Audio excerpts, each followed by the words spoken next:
Welcome to the Deep Dive. Today we're tackling something critical in aviation safety, altimeter temperature error correction. And here's a question that might seem a bit counterintuitive. Why does extreme cold actually make your plane fly lower than your altitude indicator suggests? Yeah, that's the heart of the issue. It really comes down to how altimeters work based on what we call the International Standard Atmosphere, or ISA. They're all calibrated, assuming these standard conditions, specific temperature, pressure, how temperature changes with height. Our mission today is to unpack the safety hazard when the real outside air temperature, the OAT, drops way below that standard, especially when it's much colder. So you have to picture the column of air sitting above the airport. Your altimeter is essentially measuring the weight, the pressure of that air column. Yeah. When the air gets really cold, it becomes denser, it compresses, it shrinks down. So those pressure levels, the isobars, they get squeezed closer to the ground. Ah, right. So the altimeter is reading pressure, not actual distance. And if those pressure levels are packed tighter because it's cold. Exactly. Your plane hits that pressure level corresponding to, say, 2,000 feet, much sooner, at a lower true height above the ground. And there goes your safety buffer against obstacles. Precisely. That altimeter reading. It's only truly accurate altitude if the temperature perfectly matches the ISA model all the way up. And the error, the difference between indicated and true altitude, it gets bigger based on two things. One, how much colder it is than standard. Right. And two, importantly, how high you are above the reference point on the ground, the aerodrome pressure datum. That's kind of the baseline pressure level for the whole approach procedure. Okay, so let's talk about the danger here. It's not just a few feet we're worried about, is it? This can be pretty significant. Oh, absolutely. The source material we looked at gives a really stark example. Get this. If the OAT plummets to minus 40 degrees Celsius... Wow, that's cold. It is. And your altimeter shows you're flying at 2,000 feet above that ground datum. Your true altitude is only about 1,520 feet. Whoa. That's 480 feet difference. Nearly 500 feet of obstacle clearance just gone. This is the temperature. That's huge. It's a massive chunk of your safety margin, yeah. Which is why applying a correction isn't just good practice, it's often mandatory. ICAO, the International Civil Aviation Organization, they have procedures. They offer a rough rule of thumb. Add about 4% to your height for every 10 degrees Celsius below standard temperature. Okay, a quick calculation. Yeah, but that rule, it's really only considered safe down to about minus 15 Celsius. Colder than that, you need to do a more precise calculation using tables or an approved formula. Okay, so for the pilot flying the plane, when does this become non-negotiable?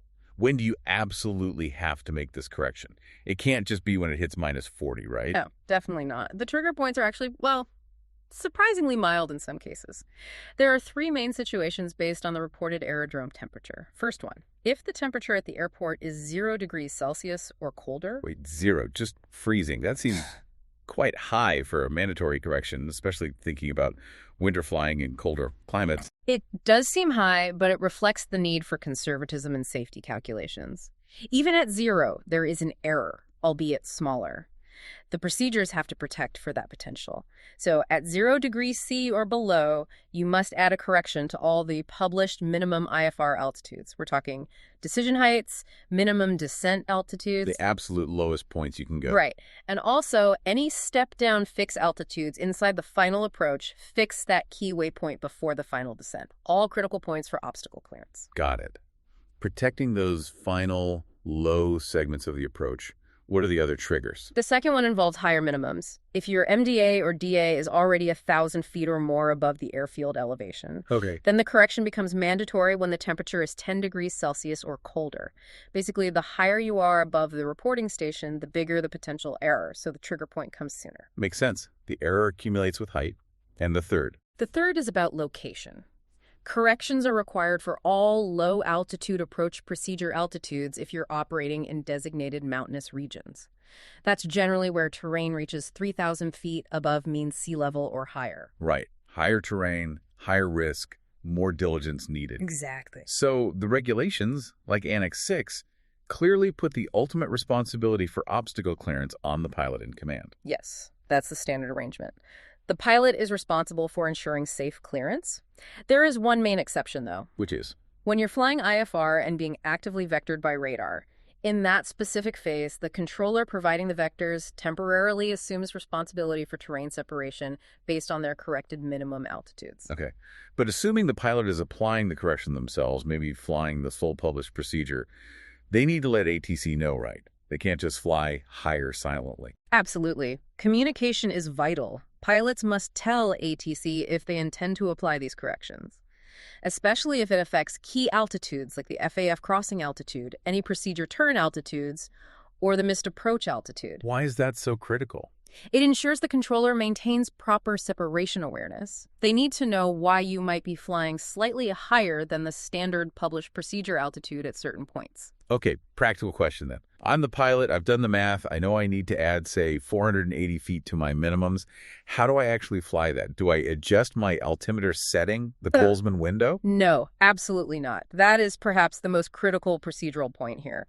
Pilots are explicitly told not to change their altimeter setting from the one ATC provides or the standard regional setting. Oh, go on. If you start changing your altimeter setting, you create huge confusion.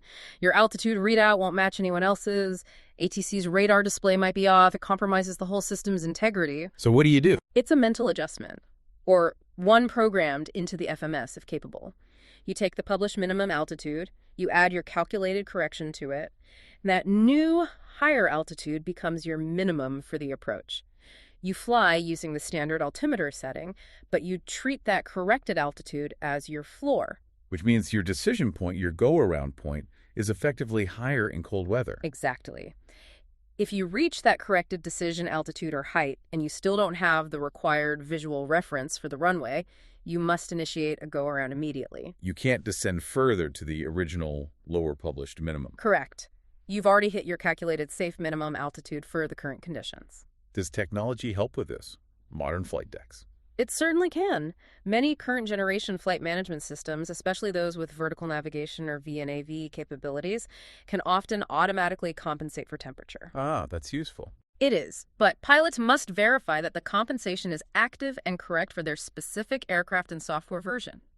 If there's any doubt or if the system doesn't have the feature, you fall back to the manual calculation and correction. Right.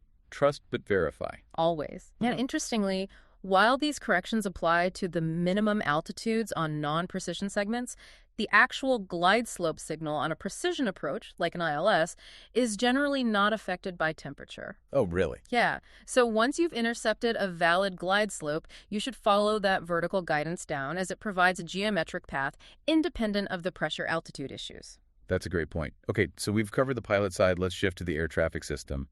If pilots are flying higher, ATC needs to account for that too, especially when vectoring aircraft off published routes. That's the other side of the coin, yes.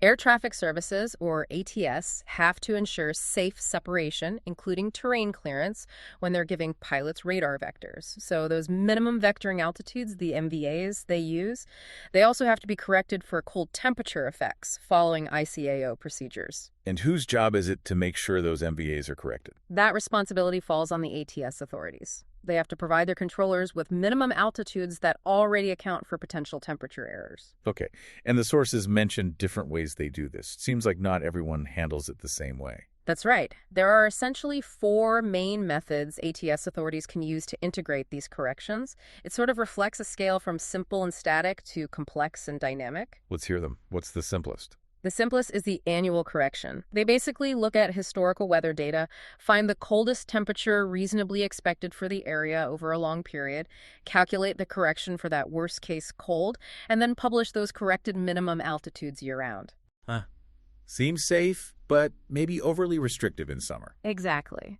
It guarantees safety against the cold, but you lose airspace capacity during warmer periods because the minimums are higher than they need to be. Okay, what's next? A step better is the seasonal approach. Here, they publish 2 sets of minimum altitudes, one for a defined warm season and a lower corrected set for the cold season. More efficient than annual, but still pretty static. Right, getting slightly more tailored, and then it gets more dynamic. Yes. The third method is daily. With this, the necessary correction is calculated based on the forecast coldest temperature for that specific day, and ATC applies these updated minimums daily. Okay, now we're getting closer to real-time conditions. We are. And the most sophisticated method is tactical. This involves full integration into the ATC system. The system automatically calculates and applies the correct temperature compensation, displaying the adjusted, valid minimum altitudes directly on the controller's radar screen or working position. That sounds like the ideal scenario. Minimizes human error, maximizes airspace use based on actual conditions. It generally is considered the most advanced and efficient approach, but implementing it requires significant technological investment. And those simpler methods, annual and seasonal, they have a catch, right? Yeah. What if it gets colder than the historical temperature they planned for? That's their key limitation. If you have an unusually cold snap, a polar vortex event that pushes temperatures below what the annual or seasonal correction was based on. Then those published minimums aren't safe anymore. Correct. In that situation, supplemental procedures kick in, usually requiring pilots to revert to calculating and applying their own corrections, even potentially for MVAs, depending on the specific state's rules. So, wrapping this up, it seems like this is a fundamental aspect of aviation safety, constantly needing to account for the basic physics of how we measure altitude. It really is. Neglecting this cold temperature error has direct and potentially severe consequences. You're literally reducing your obstacle clearance, sometimes significantly during critical phases of flight like the approach. Vigilance is key. And yet, as we close out this deep dive, there's a lingering point about standardization, isn't there? Even in something this critical. We heard that while MVAs must be corrected by ATC authorities, there isn't actually a harmonized Europe-wide procedure for correcting minimum sector altitudes, or MSAs. That's a notable gap.